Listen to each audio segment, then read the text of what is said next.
Oke semuanya, selamat datang di podcast Cuan Terus. Ini adalah segmen baru di channel YouTube Cuan Terus, namanya Cuan Talk. Nah, kali ini kita bakalan podcast pertama di channel YouTube Cuan Terus dan kita kedatangan tamu spesial.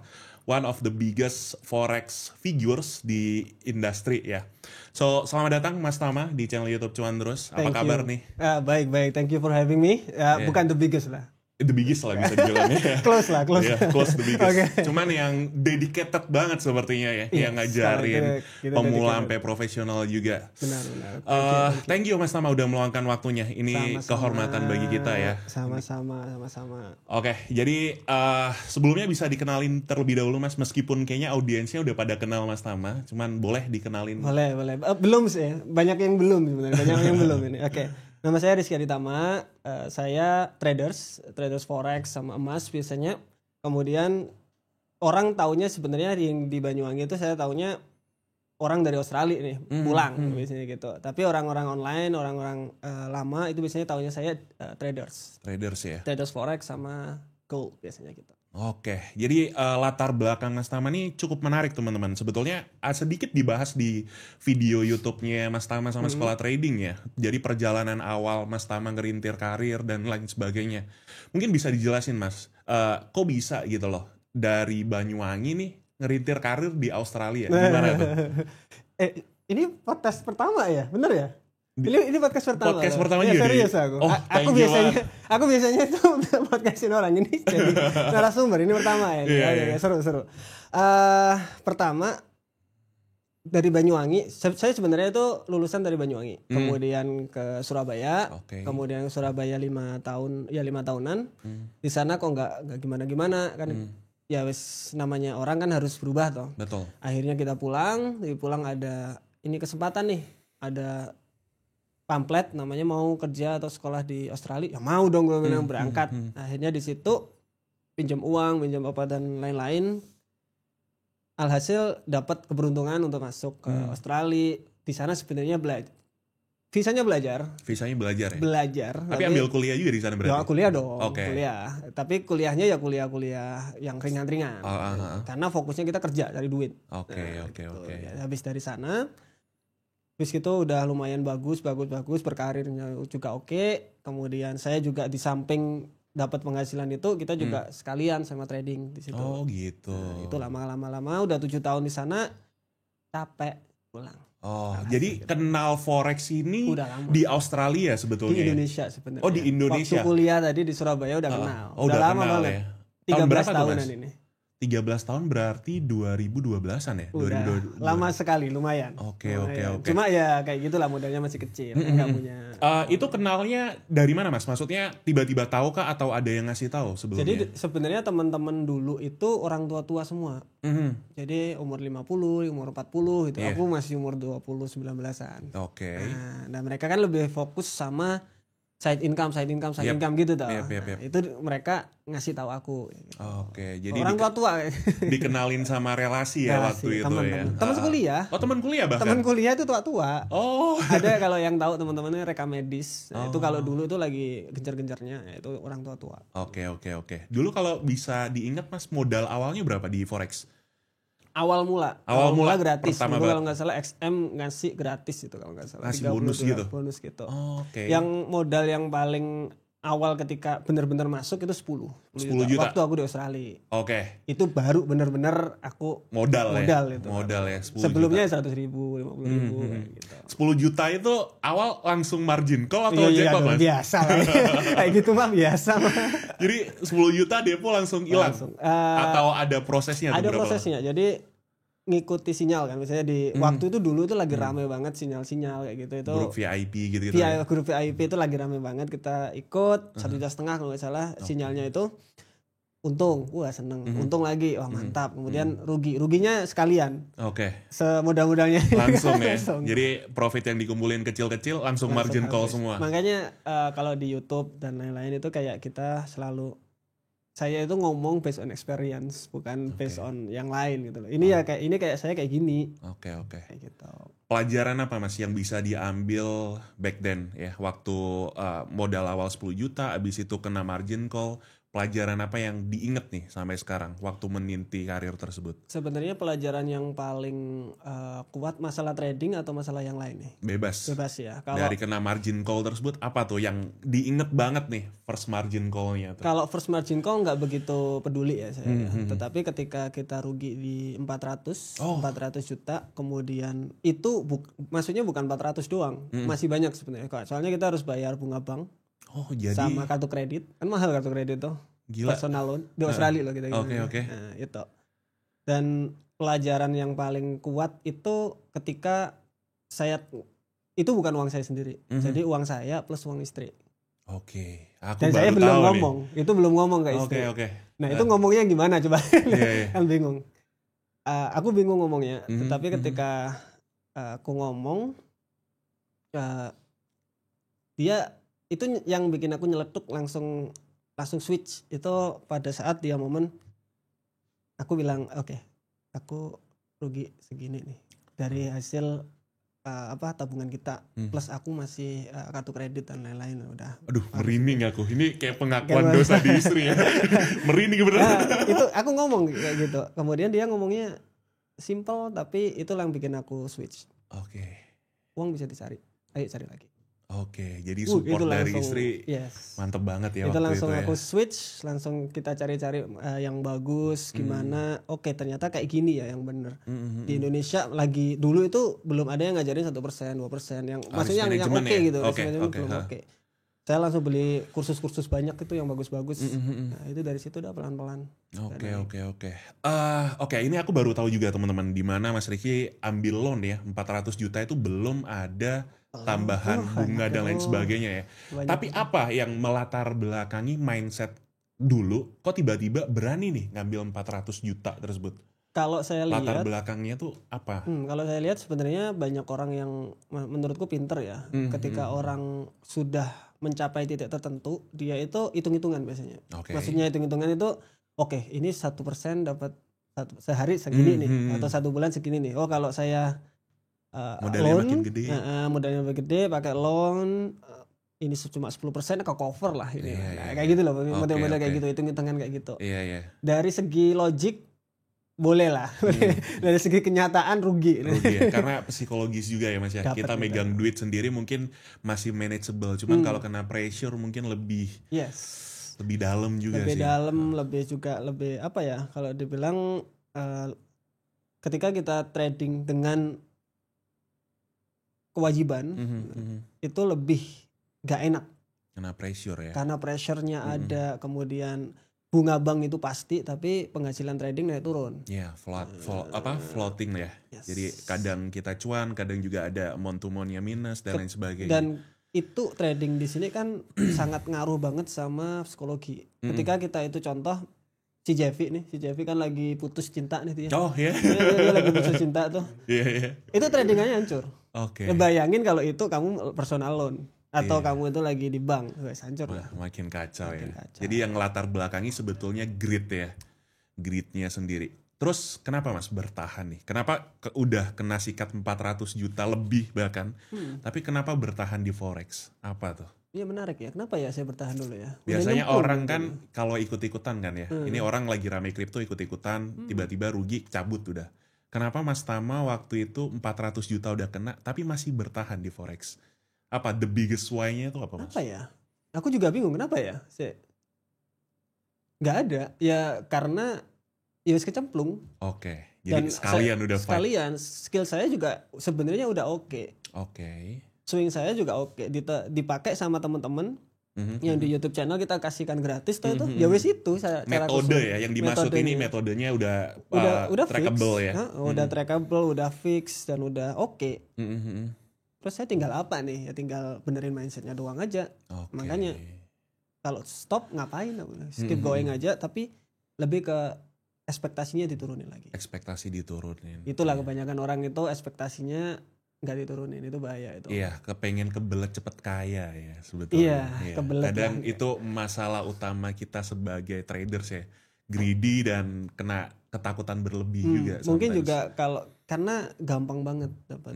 Kita nggak gampangin trading, cuma cari uang itu kayak tinggal klik gitu. Iya, betul. Itu agak bahaya banget sebenarnya. Dikebel tuh Mas kalau Nah, teret-teret. Ya itu Kan agak nagih bahaya sih gitu. memang. Nagih. Oke. Jadi titik baliknya di 400 juta ya Mas ya, baru bisa comeback ya. Bisa comebacknya di situ. Sebetulnya bukan di 400 jutanya. Di tadi yang awal omongin istri itu langsung klik. Oke. Makasih. Aku kira bakalan marah-marah sampai kenceng gitu. Enggak juga. Oh, oke. Ini W istri Mas Tama ini karena suportif. Biasanya istri orang lain tuh, wah kamu malah berjudi ya gitu ya. Maksudku kayak gitu. Ternyata enggak. Iya. Oke. Itu langka sih wanita-wanita seperti itu. Oke. Nah dari kejadian 400 juta tersebut, comebacknya itu dengan modal berapa Mas? Kalau bisa diingat. Setelah itu gini, aku punya metode untuk money managementnya. Kita harus punya active income, tetap harus ada. Kemudian passive income-nya di trading, biasanya kayak gitu aku. Jadi active income aku tetap kerja, di Australia ya di Australia. Kemudian kita sisihin untuk ngutangi bank, bayar hutang bank. Itu pasti ada. Yang loan-nya yang sisa ya. Ya lumayan. Plus bunganya. Plus bunganya. Kemudian ini buat trading sisanya. Walaupun 1 juta, 2 juta, wes tetap tak taruh buat trading. Itu pelan-pelan naik. Pelan-pelan naik ya. Jadi ini bukan from zero lagi tapi minus ya bisa dibilang ya. Lumayan. Iya. Lumayan. Oke. Cuma beruntungnya saya di Australia. Jadi kan penghasilannya agak lumayan. Ya, jauh lebih gede daripada sini ya. Bayangin kalau orang-orang, karena banyak teman-teman itu yang kan kita ada sesi namanya curhat traders tuh. Itu banyak banget yang saya lagi rugi segini. Ini saya rugi segini 400, 500 berapa M. Ada yang pabrik hilang gara-gara trading. Pabrik bayangin. Nah berarti bayangin tuh di Indonesia. Berat ini. Aduh, comebacknya gimana itu comebacknya itu loh maksudnya. Ya semoga beliau diberikan ketabahan dan masih semangat ya. Loh ada juga yang agak menarik. Gajinya itu 12 juta. Cicilannya 15. Punya anak 3 jutanya dari mana terus? Makanya gimana? Sakti itu gali lubang tutup lubang terus ya. Kan? Iya. Makanya saya ini pengalaman bener nih kalau mau trading jangan pakai uang bank.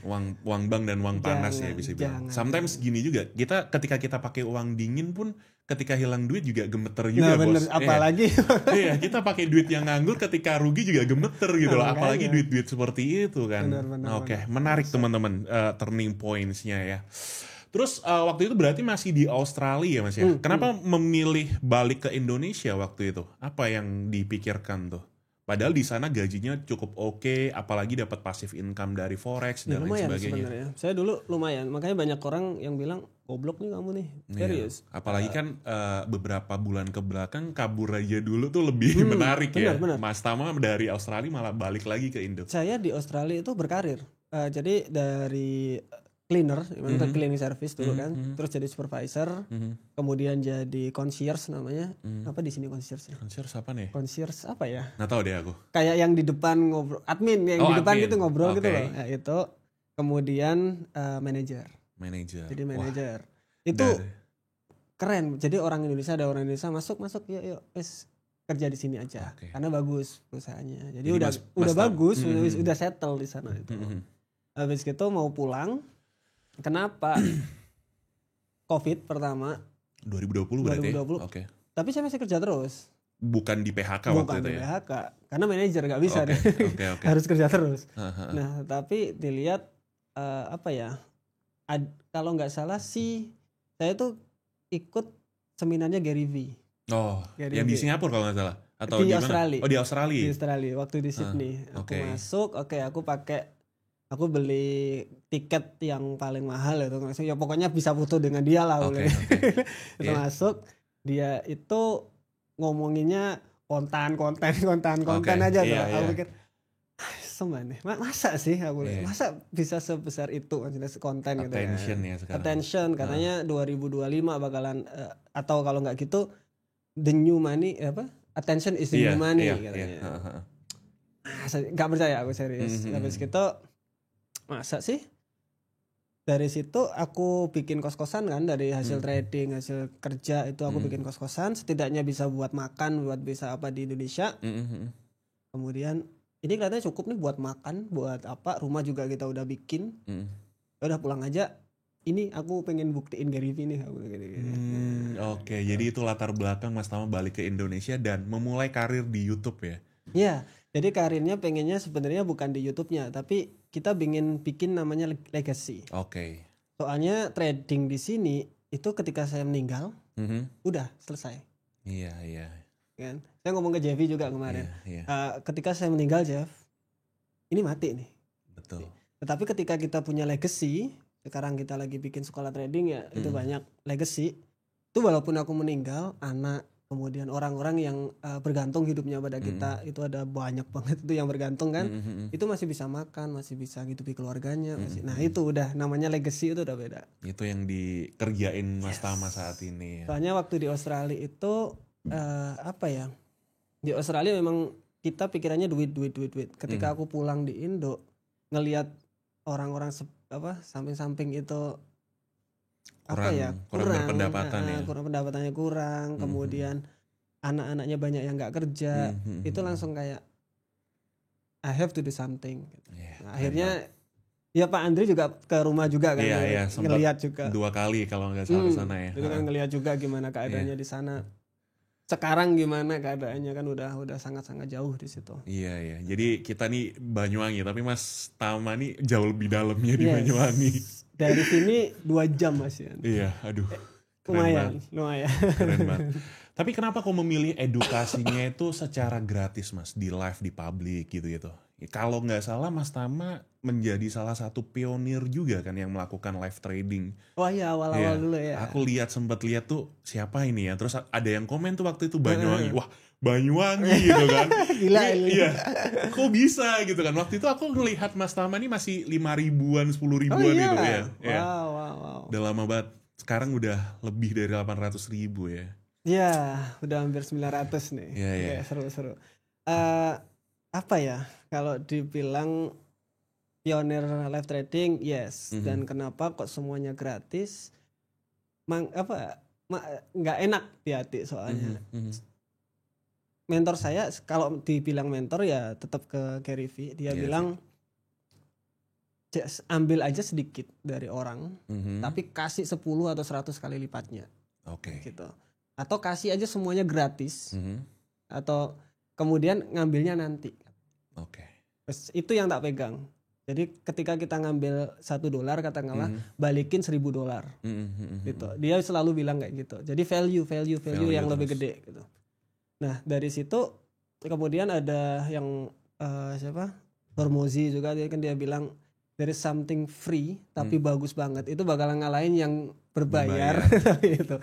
Makanya enggak apa-apa, free aja. Nanti uangnya dapat dari mana? Enggak tahu. Ya. Ada aja pasti nanti. Kadang yang berbayar juga belum tentu legit kan sekarang. Nah, benar. Aku mikir ada lah nanti, kalau enggak ya kita ambilin dari trading juga bisa. Dulu pikiranku kayak gitu, Alhasil sekarang sampai di 40 orang in-house semuanya, dan banyak yang dari awal kita bangun, kita building biar bagus-bagus. Rame banget guys, karyawannya udah 40-an. Rame. Di Banyuwangi lagi ya. Kalau di Jakarta udah normal. Ini Banyuwangi loh. Dia aja nyari susah banget katanya. Kita harus impor dari kota-kota lain juga. Kalau kita seneng itu building ya. Keren banget. Jadi what next nih Mas? Kalau kita tahu tadi Mas Tama udah nge-spill pengen build legacy ya. Ini lagi on proses ya. Terus apa nih endingnya? Karena aku ngelihat sekarang mulai coba bikin AI, mulai bikin funding juga. Apa nih Mas? Boleh di-spill nggak? Apa selanjutnya? Jadi saya pengen itu ada satu platform yang one stop service. Jadi edukasinya ada. Ini gratis, ambil. Caranya saya trading nih, udah selesai.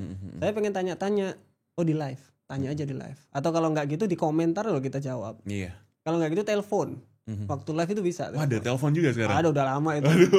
Udah lama, telepon aja, tanya apa gitu, bisa kita jawab. Kemudian pengen tahu cara entry-nya ya di live. Kurang apa? Modal kan. Iya. Makanya kita bikin funded trader. Oke. Funded tradernya di sini gratis. Oh, nggak perlu bayar dulu untuk lakuin challenge? Nggak perlu bayar. Terus orang apa syaratnya untuk masuk? Bener-bener gratis? Evaluasi, tapi gratis evaluasi. Gratis ya? Semuanya gratis. Kemudian ketika lulus evaluasi kita modalin 50 juta. 50 $5.000 sorry. $5.000 ya. Sekitar ya 80-an 80 ya. jutaan per orang. Per orang ya. Kemudian kita juga ada olimpiade. Hmm. Jadi setiap bulan kita ngadain olimpiade. Ketika orang itu katakanlah kan skillnya udah ada tuh, ikut aja olimpiade. Itu olimpiadenya di akun demo atau Akun demo. cerdas cermat gitu ya? Ada cerdas cermatnya, Aha. ada tulisnya, Oke. ada akun demonya. Oh gitu. Jadi kayak funding program juga sebetulnya kan. Sebenarnya tahapnya itu. Jadi itu dulu kemudian ke funded trader itu. Oke. Ini programnya udah launch atau belum, Mas? Yang awal sudah, yang funded ini bulan ini. Wah. Ini sekalian nih launching iya, ini bentar lagi nih. Perlu dinantikan ya. Boleh, silahkan. Kayaknya prop firm tuh sedikit di Indonesia. Ada kayaknya kemarin satu sih. Traders Family. Bukan, punyanya Pak Oscar Darmawan. Aku nggak bisa spill juga sih. Oke. Tapi itu berbayar. Kayaknya berbayar deh, Mas. Harusnya. Kayaknya... Soalnya yang saya tahu ya, kemarin kan kita lagi meeting webinar sama ini agensi prop firm. Oke. Sebenarnya itu Mas Andrianto ini bisa bikin prop firm lewat dia agensi. Oke. Udah, bikin broker aja bisa. Oke. Kalau di Indonesia broker itu 30 miliar kalau nggak salah yang harus. Kalau di agensi itu 250 juta aja udah bisa bikin broker. Kecil banget liquidity-nya. Dia yang ngatur semuanya. Dia yang ngatur ya. Semuanya udah ke cover white label jadi. Aku pikir gila ini sekarang ini kayak gini. Berarti Terus, Mas Tama mengarah ke sana atau enggak? Itu kayak too much itu. Jadi kerjasama dengan orang yang punya broker aja berarti nanti ya. Soalnya di Indonesia aku kira ya kita di Indonesia, kita harus legalitasnya Indonesia. Betul. Tapi yang menarik itu funded. Kita ngobrol sedikit aja funded trader ini modelnya seperti apa. Kan kita ada beberapa pemilik broker gitu ya, kita ngobrol aja. Oh funded trader itu kelihatannya diskusi tuh dalam. Seperti ini, asuransi. Betul. Gini. Ayo kita bikin funded trader. Terus aku langsung nyatu. Aku bikin yang gratis. Mereka langsung, malah gratis. Nah kamu dapat untung dari mana? Enggak, kita rugi pasti itu akhirnya. Tapi di Indonesia para tradernya bakalan bagus karena mereka punya modal untuk itu, mereka trading. Oke. Mereka untung, udah ambil trading sendiri. Toh kita juga dapat profit sharing juga ya. Ambil juga nggak Mas profit sharing? Profit sharing 80-20. Wah udah cukup gede banget guys dengan modal gratis 80-20 gede banget. 20 dia makanya 20 kita, buat traders kan? Buat saya. Oh, 80 Mas Tama, 20. Enggak, 20-nya saya, 80-nya traders. Oke. Itu gede banget itu. Gede banget. Udah standar prop firm internasional juga. Yes. Keren. Jadi dia bilang, "Emang kamu dapat apa?" Ya enggak ada, aku rugi malah. Ya udah. Loh kenapa? Gak apa-apa kan kita dapat dari YouTube kan juga oke kan AdSense-nya. Ya, duit dari situ aku pengen balikin lagi. Oke. Karena profit sharing segitu itu nggak bisa nge-cover itu ekosistem juga. Iya. Aku pikir nggak bakalan bisa. Iya. Jadi emang pengen build legacy aja sih. Memang ini kita untuk memajukan traders forex di Indonesia ya. Memang rencananya ke situ. Makanya ya situlah sekarang.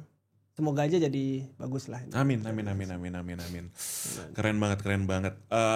Mungkin ada ini Mas, kita masuk ke Q&A Mas. Aku sempat share di Instagram ya. Jadi banyak yang kenal. Ada sih beberapa yang komen ya. Jadi coba aku filter terlebih dahulu nih beberapa komentarnya ya.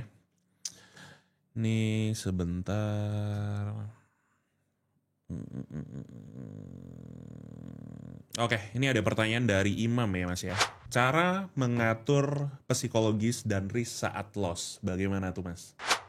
Ketika dia loss, gimana cara ngatur psikologinya? Betul. Emang kenapa kalau dia maksudnya? Nggak tahu, mungkin kan sometimes orang traders pemula itu nggak siap untuk floating rugi kan ya. Mungkin psikologis dan mindset orang-orang itu gue pengen kaya nih, tapi gue nggak siap untuk resikonya. Sedangkan di industri finansial rugi dan profit itu udah menjadi satu kesatuan kan. Kelihatannya di situ ini untuk pengetahuan tradingnya kurang. Oke. Jadi orang yang nggak tahu loss atau takut akan loss itu pengetahuan tradingnya kurang. Dan juga money managementnya juga kurang bagus. Oke. Ketika orang itu kenapa saya loss berarti dia salah. Biasanya itu ketika dia ngomong kenapa saya loss, berarti dia nggak tahu ruginya itu harusnya berapa, dari modalnya itu Jadi ketika orang tahu, contoh modal 10 juta, saya mau rugi 100.000. Kalau rugi saya mau 100.000. Itu udah tenang orangnya. Iya, karena udah siap terlebih Udah dahulu. siap. Ya. Nggak mungkin dia tanya, kalau saya loss ini psikologinya gimana? Nggak mungkin, karena udah tahu dia. Oh, kalau saya loss segini, kalau saya untung segini. Oke. Jadi mungkin lebih ke pengetahuannya tentang trading dulu dibenerin, kemudian money manajemennya, risk manajemennya itu lebih paten. Lebih didisiplinin kali ya. Lebih Kadang orang disiplinin. udah tahu itu, cuman begitu waktu floating loss digeser-geser, malah ditambah martingale dan lain sebagainya. Mungkin Ya gitu. lebih disiplin Tapi aja. ini menarik loh, ada averaging. Jadi temen itu averaging sampai 200 posisi. Sampai 200 posisi. Jadi posisi salah terus sampai 200. sampai 200. Nah, 200 posisi itu ada 10 pair. Oh 10 pair. Oke, aku pikir 1 pair sampai 200 tuh ngapain? Tapi lumayan loh 200. Iya, banyak banget Mas 200. Banyak. Kemarin kita sampai 1000 open posisi. Open position. Bayangin. Manual. Pakai EA. Oh, pakai AI. Kalau manual sih enggak. Lumayan. Gila. Tapi tahu nggak? Aku ngelihat cara tradingnya dia aneh. Paling kamu juga ngelihat ini bisa trading nggak sih orang ini? Aku ngelihat history trade dari 2016. Cek 1 bulan untung. Untung terus. Aku lihat langsung setahun untung. Oke, lanjut sampai sekarang. Untung Masih semua. untung ya. semua. Metode apa tuh Mas? Nah, kalau itu boleh aku di-spill? mikir ini ngapain ini? Ternyata cara orang trading itu beda-beda. Oke. Kita nggak bisa samain. Makanya tadi bilang kalau loss ini gimana? Tergantung cara tradingnya dia. Jadi cara trading orang itu ternyata macam-macam dan aneh-aneh. Ada yang whole gold emas itu 1,5 tahun. Gila. Jadi dia SL Swing sampai 40 kali baru dapat satu posisi, ganti akun dia. Oh gitu. Jadi ini wes lupa dia. Dilupain. Sekarang udah tinggi banget, ini nggak tahu dia dapat berapa itu. Iya. Ada yang 200 posisi, 400 posisi. Nah, kenapa kok bisa kayak gitu? Nah, 200 open posisinya ini itu masih 1% dari modalnya. Oh gitu. Jadi ya meskipun dia Terserah. rugi pun masih dalam keadaan normal dan wajar ya. Harga gak mungkin gak koreksi atau Iya. gimana. Ya udah ketika koreksi, oh udah untung. Ya plus. Cuman ini kayaknya bukan untuk Bukan pemula untuk juga. semua, bukan untuk pemula, tetapi mindsetnya di sini ini kalian itu tahu resikonya itu berapa. Jadi dia tahu. Saya tanya, kamu resikonya berapa? Duh, saya ini Pak, modal saya itu segini. Dia itu modal nggak gede kok, di 70 jutaan, tapi akun sen. Oke. Lotnya 0,01 kalau nggak Kecil banget, 0,02. iya. Wih lah itu. Jadi aman banget. Market mau kemana ya terserah dia. Iya, kan. iya. Nah dia tahu. Bapak lihat aja. Ketika saya open 400 posisi aja, itu resikonya berapa? 1% Pak, nggak sampai. Market mau naik turun terserah Pak, nggak ngaruh saya Pak. Iya. Nah, kebanyakan orang di Indonesia itu bukan cari profit konsistennya, profit gede. Oh, cari jackpot, cari holy grail ya. Padahal kalau mau profit konsisten kayak gitu aja masih bisa kok, serius. Iya, Itu udah dibenerin. Iya. Orangnya tua, Iya, jadi cari metode yang sebetulnya nyaman sama dirimu sendiri aja ya. bener. Oke, kita move ke pertanyaan kedua kali Mas ya. Ini ada pertanyaan dari Vanga ya. Bro Rizky, kan tipe traders yang risk per trade-nya 1%. Wise nggak sih buat naikin risk per trade saat ada momentum market? Jadi momentum iya. ini anak-anak ini nih. Dari tadi Ngeri kan nih. Mas Rizky selalu menekankan risk 1%. management 1% dan lain sebagainya. Bagaimana kalau kita udah memiliki conviction yang tinggi dalam suatu position, boleh nggak sih kita lebihin, let's say ke 3 atau 5% gitu? Menarik. Jadi sebenarnya kenapa kok saya selalu bilang 1%, 2%? Kenapa? Karena kita online. Yang ngelihat nggak cuma satu orang, Betul. yang ngelihat itu jutaan orang. Oke, kalau kita ngomongin kayak gitu, takutnya ada yang nggak tahu, di ekspektasi besar habis. Nah, kalau kayak gitu, contoh dia udah trading lama, ada convictionnya udah bagus, kemudian kita ada high probability setup juga, dinaikin gimana Pak? Ya nggak masalah. Nggak masalah. Kan itu resikonya dia juga. Asalkan memang udah sepakat dengan Yes. resiko stop loss-nya ya dan kehilangan duitnya. Kan ketika kita mau entry, kita setidaknya tahu lah kita mau rugi berapa, untung berapa. Kebanyakan orang kan, yes nanti aja hitungannya. Iya, itu perlu diperhatikan. Pertanyaan terakhir kali Mas dari audiens ya. Ini pertanyaan yang kontroversial belakangan ini ya. Menurut Mas Rizky ya, yang nge-gym itu sih Mas? Oh, saya bikin gym. Nah Saya ini bikin gym. makanya aku tanyain karena Kamu yang nge-gym juga tuh? Iya, kita nge-gym juga. Jadi Mas Rizky ini bukan hanya nge-gym tapi mau bikin gym ya. Mungkin bisa di-spill juga, Mas. Ya, kita lagi bikin gym karena gym yang biasanya saya pakai kejauhan. Setengah jam dari rumah. Jadi kita bikin gym yang dekat, yang lumayan gede lah di sana. Nah, kenapa saya nge-gym? Terlepas dari itu, kita nggak mau nganu Drama itu, ya. drama. Terlepas dari itu, saya ngerasain lebih ini stres lagi berkurang. Iya nggak sih? Lebih zen aja kan. Iya. Kenapa ya? Aku juga nggak tahu kenapa. Karena lebih tenang aja. Mungkin kita udah ke pressure, ya udah luapin ke gym aja kan. Oh, mungkin ya. Iya. Cuman Jadi, kalau badannya gede loh daripada teoritis dokternya ya kita nggak tahu kan bagaimana kan. Cuma kalau aku lihat ketika aku nge-gym, aku tenang dan juga ini ada namanya pain resistant. Oke, jadi pain resistant di sini seberapa kuat kita menahan sesuatu. Biasanya ketika kita angkat barbel ini nggak kuat nih, kita kuat-kuatin kan. Nah, itu aku butuh kayak gitu kan. Oh gitu. Untuk nge-push diriku. Oke. Nggak cuma di gym tapi di kehidupan juga. Oke. Biasanya Jadi kayak untuk gitu. push the limit nih latihannya di gym ya. Iya, biasanya kayak gitu. Sama ya itu tadi zen. Nggak tahu ya kenapa, aku juga nggak tahu ilmiahnya seperti apa.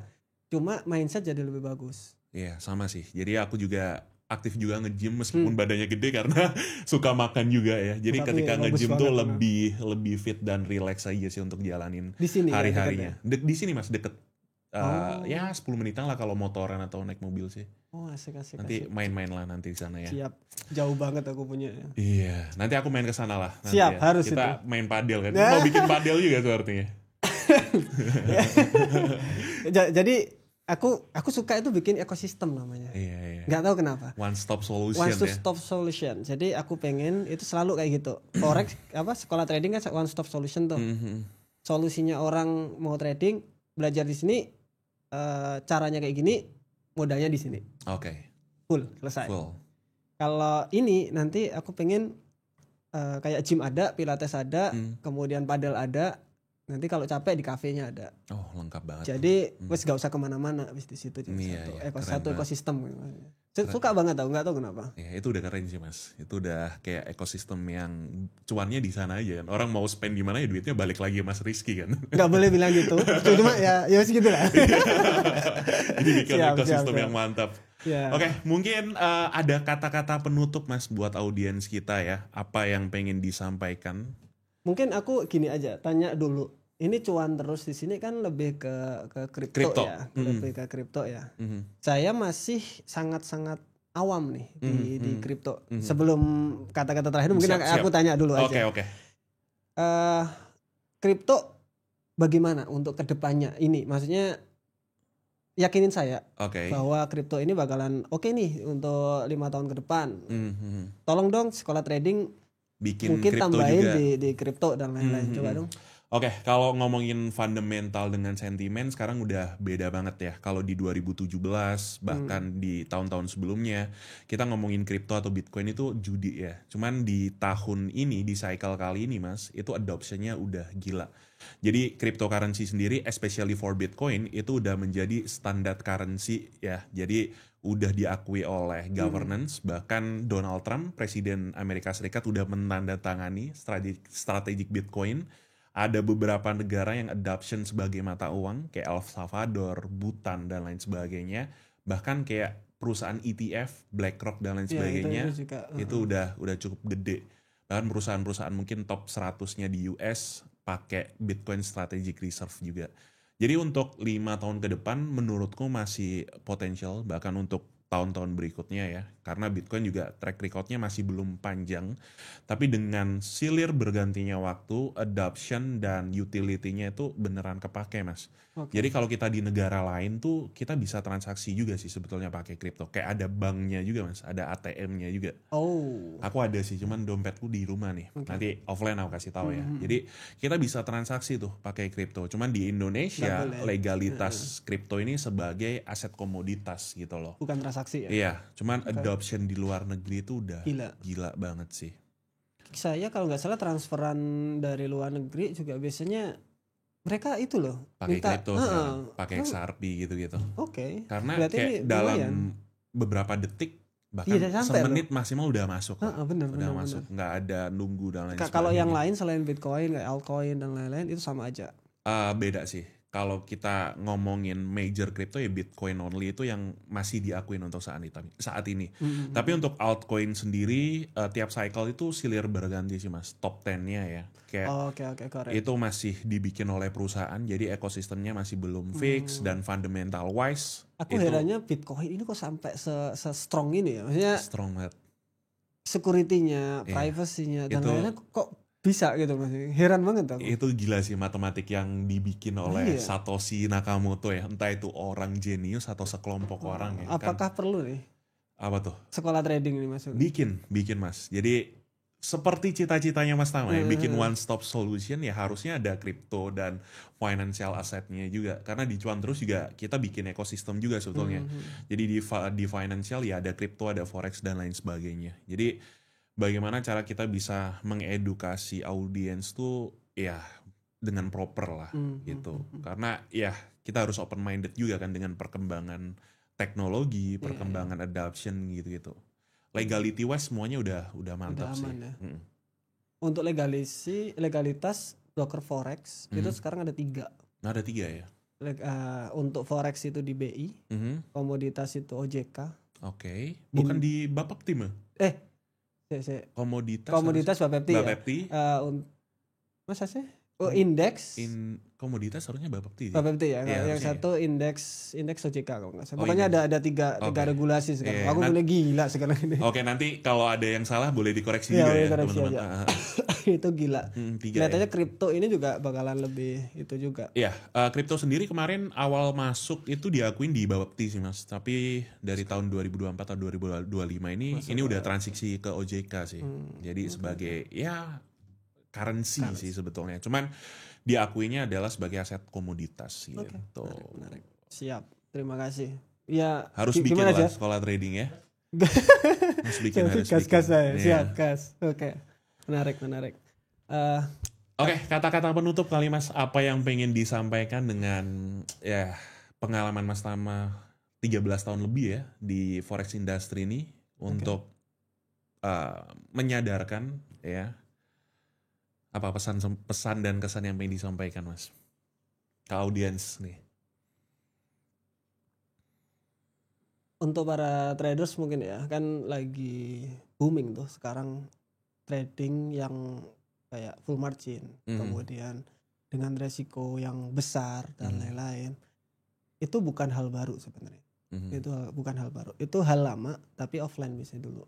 Oke. Dulu offline dan juga dulu juga ada cuma resikonya 10% kalau nggak salah dulu, bukan 1%, 2%. Coba teman-teman itu sebenarnya nggak ada masalah seperti itu, atau kalian pakai 1%, 2% juga nggak ada masalah. Yang manapun yang nggak masalah.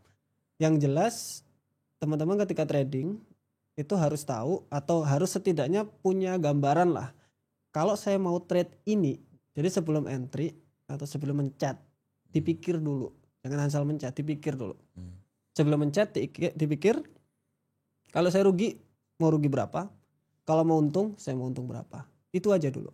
Itu bakalan ngerubah pola pikir atau mengubah cara tradingnya kalian secara whole mindset. Itu beda, nanti beda. Jadi ingat sebelum entry, dipikir dulu. Oke, kalau saya mau rugi berapa ya? Oke, saya mau taruh stop loss di mana? Atau saya mau close manual di mana? Itu juga bisa. Yang penting tahu. Ketika loss saya mau loss berapa, ketika mau untung saya mau untung berapa.